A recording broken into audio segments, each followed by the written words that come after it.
আগামী ৯ সেপ্টেম্বর থেকে সংযুক্ত আরব আমিরাতের মাটিতে শুরু হচ্ছে এশিয়া কাপের আসর।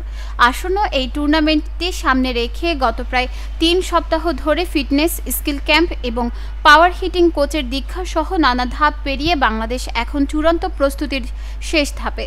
ঘরের মাঠে নেদারল্যান্ডসের বিপক্ষে ৩ ম্যাচের টি-20 সিরিজ খেলেই ক্রিকেটাররা দুবাইয়ের বিমান ধরবেন।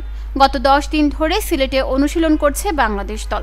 সংযুক্ত আরব আমিরাতের উইকেটের রান বন্যার কথা বিবেচনায় রেখে ঢাকা থেকে সিলেটে অনুশীলন ক্যাম্প হস্তান্তর করা হয়েছে।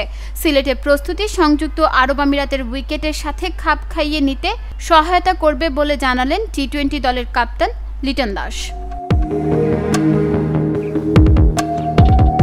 যে কোনো ফরম্যাটে দ্বিপাক্ষিক সিরিজ খেলতে প্রথমবারের মতো বাংলাদেশের সফর করছে নেদারল্যান্ডস।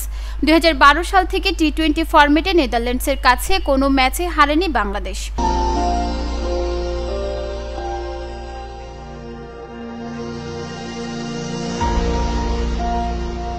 সব মিলিয়ে ৫ ম্যাচের মধ্যে মাত্র একটিতে হেরেছে টাইগাররা। ২০১২ সালে নেদারল্যান্ডস সফরে ২ ম্যাচের সিরিজে একটি ম্যাচ হেরেছিল টাইগাররা। শেষ পর্যন্ত ২ ম্যাচের সিরিজ ১-১ ব্যবধানে ড্র হয়েছিল।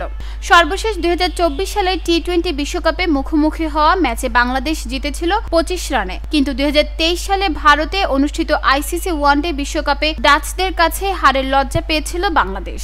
ঘরের মাঠে বাংলাদেশ শক্তিশালী দল বলে স্বীকার করেছেন নেদারল্যান্ডস অধিনায়ক Scott Edwards.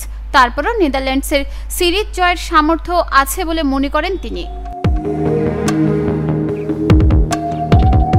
News desk, Chittagong সময়।